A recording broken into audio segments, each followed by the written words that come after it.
আমরা ভারতবাসী, স্বাধীন ভারতের সচেতন নাগরিক। আমরা কোনো চোর, কোনো দুর্নীতিবাজ বা কোনো ব্রিটিশের দালালি করা মানসিকতার মানুষের কথা শুনবো না।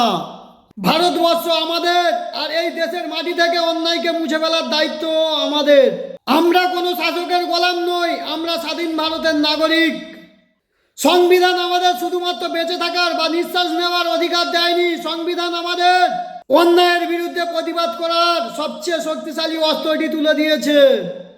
ভারতের সংবিধান কোনো দুর্বল দলিল নয়, এটি কোনো শাসক বা কোনো রাজনৈতিক দলের দেওয়া দয়া নয়।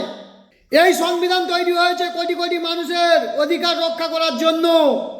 সংবিধান আমাদের মত প্রকাশের স্বাধীনতা দিয়েছে, অন্যায়ের বিরুদ্ধে প্রশ্ন তোলার অধিকার দিয়েছে, অহিংস উপায়ে প্রতিবাদ করার অধিকার দিয়েছে।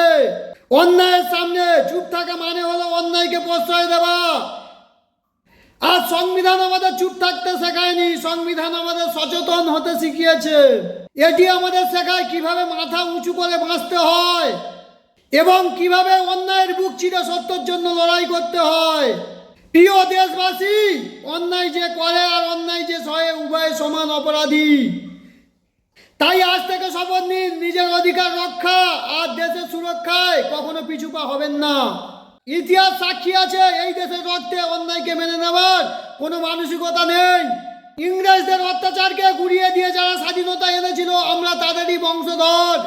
তাই আজ স্পষ্ট ভাষায় জানিয়ে দিতে চাই, আমরা ভারতবর্ষের যে প্রান্তেই থাকি না কেন, যে অবস্থাতেই থাকি না কেন, যখনই আইনের অপব্যবহার হবে, যখনই ক্ষমতা ও পদের দম্ভে আইনকে বুড়ো আঙুল দেখানো হবে, তখনই আমরা সাধারণ মানুষ রাজপথ হোক কিংবা সোশ্যাল মিডিয়ায় কণ্ঠ তুলে প্রতিবাদ করব।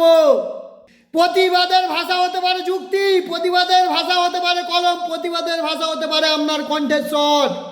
চুপ থাকাটা সমাধান নয়, নিজের অধিকার জানুন, অন্যায়ের বিরুদ্ধে কথা বলুন আর সংবিধানের দেওয়া শক্তিকে সঠিক উপায়ে ব্যবহার করুন। জয় সংবিধান, ভারত মাতা কি জয়।